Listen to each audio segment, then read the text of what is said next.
But where's that battle at? So maybe let's push on it? Only moments ago, Mr. Godot made the following assessment. It seems that Mr. L correctly applied some of the medication while he was at Tribulations. If that's the case, then why was the medication not found at the scene of the crime? Yeah, that's... there you go, that's exactly what I just thought. But the medication in question was used for topical use inside the ear canal.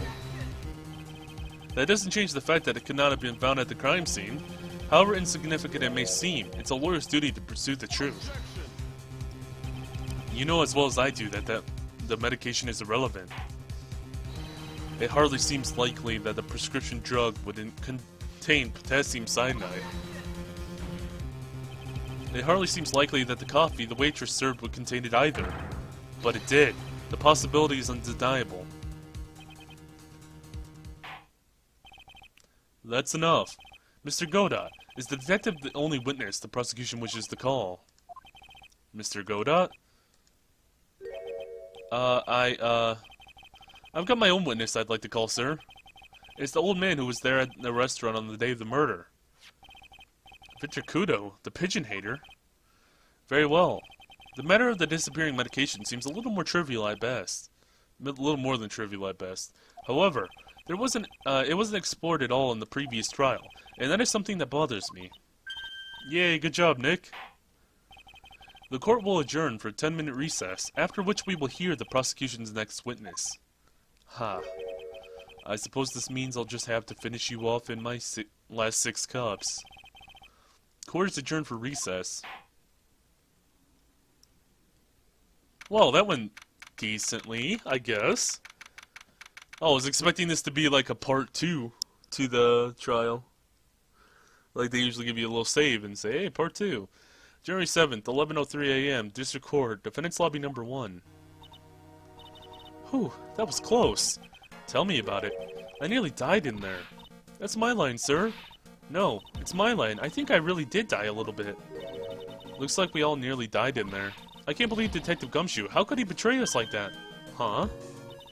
He said he'd help me, but he told me he set me up. I don't think he meant to do that, Maggie. He was backed into a corner. I mean, the guy's got to do his job, right? It's okay, I know all about lies and betrayal. I've had them my whole life. But it really hurt me this time. It felt like somebody punched me hard in the stomach. I hate that guy. I don't ever want to see him again. Poor Gumshoe. Oh, poor Gumshoe. I feel bad for him now. So the next witness is going to be the old guy from the park, right? Yeah, Mr. Kudo, lover of waitress outfits and projectile seats. Okay. Now Maya here, we got a very important thing we need you to do. We need you to go back to Tribulations and pick up a maid outfit. And then turn into Mia. And then we can handle this. I know how to do this part perfectly. Just follow what I say and get the maid outfit. I bet he's gonna be really stubborn. I mean, he's pretty set in his ways, you know. Yeah, he's a big old grouch. Are you going to be able to handle him, Nick? Yeah, I can take whatever he throws at me. Even those never-ending bird seeds. Yeah, I'm pretty confident. Actually, no, we got Maggie here. Never mind, you don't need to get one, Maya. We just use, Maggie. Alright, courtroom number 4. Just right back in. Court will now reconvene for the trial of Maggie Berg. Mr. Godot, your next witness, please. The prosecution calls the lucky old-timer who caught the show over a cup of coffee. Will the witness please take the stand? Oh boy, there's gonna be some seed throwing. Name an occupation if you don't mind. It's gonna be a full-out food fight now. With Godot throwing coffee and this guy throwing seeds. Oh, I'm looking forward to this. And they're just all gonna be throwing it at Phoenix. The name is Victor Kudo. Born and bred in the land of the rising sun. Honor and duty are what make me. Mind you, I can be quite emotional at times too. We don't need to hear about that, Mr. Kudo. Just tell us the court your occupation. My occupation? Listen, young'un. How much call do you think there is for kimono embroidery here? Kimono embroidery? That's what I do, or did, back in Japan. I embroidered family crests on kimonos. My ancestors were embroidering kimonos before this country even existed. Wow, a real craftsman. They're a dying breed. Hey, maybe you can embroider my costume sometime. Anyway, like I said, there's not much demand for that kind of thing here. So I had to take a job working at cash registers at the burger joint, pretending to smile. That burger joint would have been better off putting him in the kitchen. I do agree. Now then, witness, were you at the restaurant at the time of the incident? Oh, yes. I was eating some seeds over a cup of Jalapeno. Seeds? What do you think these are, I see. So you saw everything that happened, Gramps. Did I? Oh, yes, I did. I saw it all. Then please, tell the court. We're all ears. Sure. I'll tell you every last detail. He's really getting into this. Yeah, his music is weird, though. I can't put it to his face. What I witnessed. The young man was reading the sports paper. The serving girl brought him a Javachino, but she put something in it. The man took one sip of it, looked like he was in terrible pain, and then collapsed. That's the serving girl, right? There, in the defendant's chair. I remember her well. Mr. Kudo, she is not a serving girl. Please refer to her as waitress. Ha, you're as bad as the rest of them. All these newfangled words. What's wrong with old-fashioned ones, Newfangled? All this talk of radios and glasses, it's wireless. And spectacles, I tell you. Excuse me? Listen to me, everyone. Don't forget the old values. Don't let the good old days slip away. Well, I think it's time to begin the cross-examination, Mr. Wright. Yes, Your Honor. Oh, boy. Okay, what's going on here? Let's see. The young man was reading a sports paper. Is there any reason he was... Do you know any reason, like, why he was writing on it? So you saw the victim, then. You saw Mr. Glenelg. I wanted to know if Guts and Braun retained his championship or not. So he was looking at the sports paper the victim was reading, huh? And at the location in question... There are partitions between tables on the same side of the restaurant, right? So what if there are? If you say that you could see the victim... That means you were sitting at the table on the other side of the restaurant, correct? Ka. I go to that place to drink Javachino. I don't go to sit. I don't remember what table I was sitting at. You mean you go there to eye the waitresses? Brought him a Javachino, but you put something in it? Mr. Kudo, that is a very grave accusation. Are you sure about what you saw? Mr. Kudo never makes mistakes. I dot every T and cross every I. I see. My eyesight's fine. Wait, I dot every T and I cross every I. I just realized. God damn it. Unless that was just my mistake. But I think that's what he said. Anyway. My eyesight's fine. The doctor said I only need spectacles for reading and driving. I bet his eyes are only really fine when he's scoping out a waitress. And I saw what the serving girl put into the Javachino as well. I bet I know what's coming up, and something tells me I'm not going to like it. Oh boy, I don't think we should do this. This might hurt us a lot. Yeah, you know what? He's just gonna say it's the poison. It'd be too dangerous to press this too much. I'd better ignore it for now. So what happened next? Then took a sip of it. Taro collapsed. Looked like he was in terrible pain. He took just one sip. You young'uns, you waste everything. Those Javachinos cost $8. In the good old days, we would have drank every last drop, eaten the cup, and then died. Congratulations, you have earned the title of battiest man to grace a courtroom.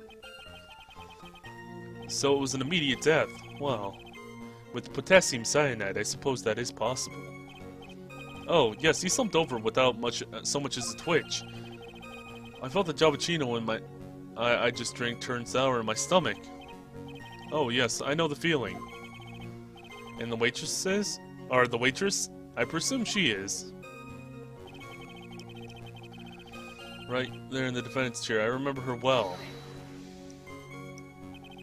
You said I remember her well in reference to the waitress. Did she have any particular features that you can identify her by? Particular features? It's a disgrace. That's what I said. That's what it is. Sorry? You can see all the way up to her. You know, she's practically naked in that uniform. So the particular feature you recognize about the waitress is her outfit. But anyone could wear such a uniform. Mr. Wright, please spare the courtroom any further mental anguish from that image. Don't get all excited, Nick. You've got to keep yourself together. I guess I got a bit carried away. There are other things I recognize about her, too. He seems pretty sure of himself. What should I do? Does he really know, though? Maybe...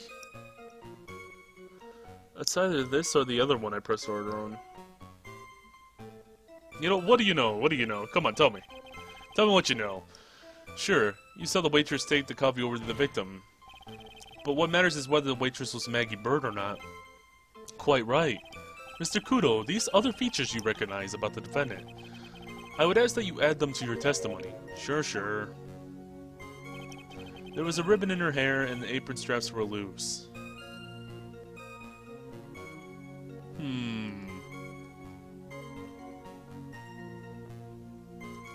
Wait. Just making sure. Okay, yeah, ribbon in the hair. Actually, I didn't notice that before. Well, there is a ribbon in the hair. Apron straps were loose. I can't see the apron straps in here anyway. Anyway, that's a new statement, so... You do seem to remember several details about her appearance, but what about the most crucial detail of all? Her face. Ha, as if I would remember that. Or wouldn't remember that. The witness noticed the straps of on the accused apron. He's unlikely to make a mistake about her face. That's right, I can even tell you the color of the ribbon in her hair. It was red. So you see, there's nothing wrong with the witness's eyesight. Huh. There's no doubt he remembers the waitress pretty well. What should I do? I get the feeling there's something more to this somehow.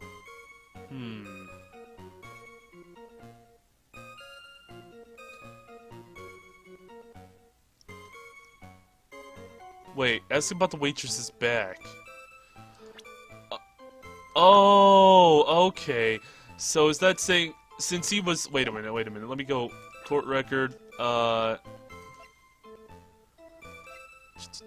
is this the floor plans? Okay, so if he was sitting in that chair across from here, he would have seen her from the back, and then she would come up, place the coffee, not look at him, and then turn around and leave. So she saw the ribbon, he saw the ribbon from the back, and the latch, or the whatever from the back, the other stuff from the back, pretty much, because that would be in the back. Obviously, the straps, yeah. So, he was only seeing her from the back. The identifying features you described are all things you would see from the back. So what?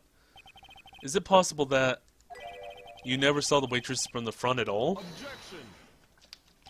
Ha. He's got you there, Gramps. Wait, did Godot really just object to say, ha, he's got you? That's it's pretty much what he just objected for. People normally talk about facial features when they're asked to describe someone. But this witness's testimony is nothing but straps and ribbons. Please, I don't want to imagine this guy's a waitress. So, this is harassment. I tell you, I'm not obsessed with straps or ribbons. I'm just telling you what I saw.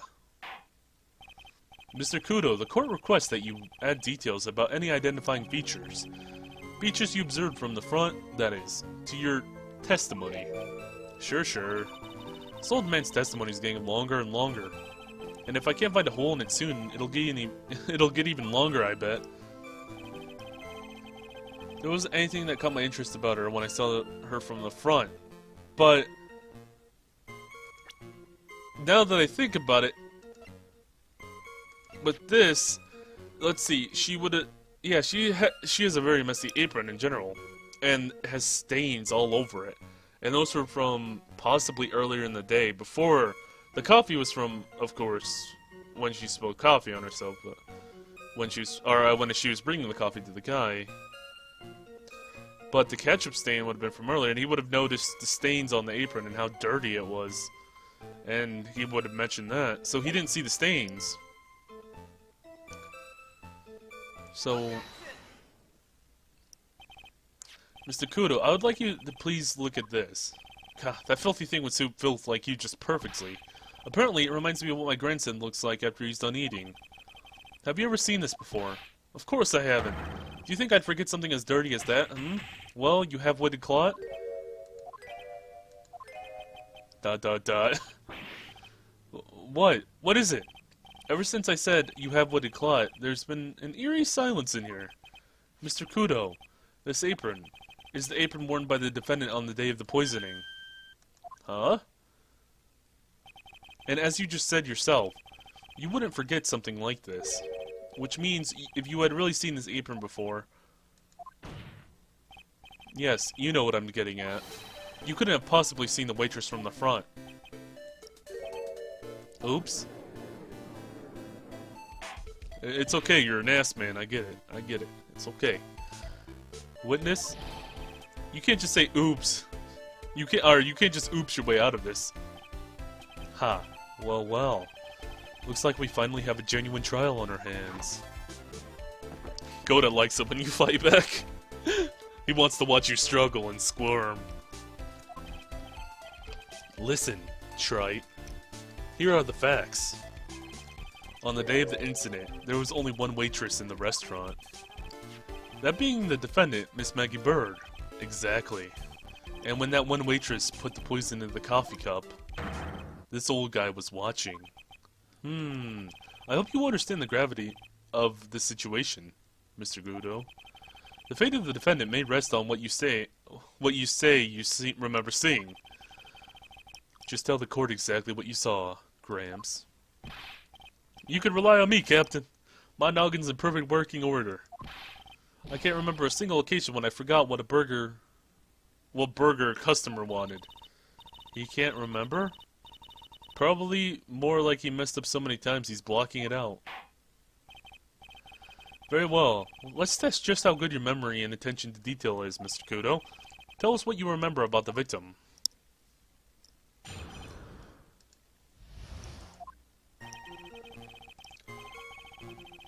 There's another one of those pesky young types, wearing a broken pair of spectacles. Oh, he means the one eye thing. He had a newspaper in his right hand, and the noisy brat kept rustling its pages. The young man was listening to the wireless, I remember that well. Then the servant girl in question brought over the Javachino, and the little fidget picked up the cup with his free hand and took a sip.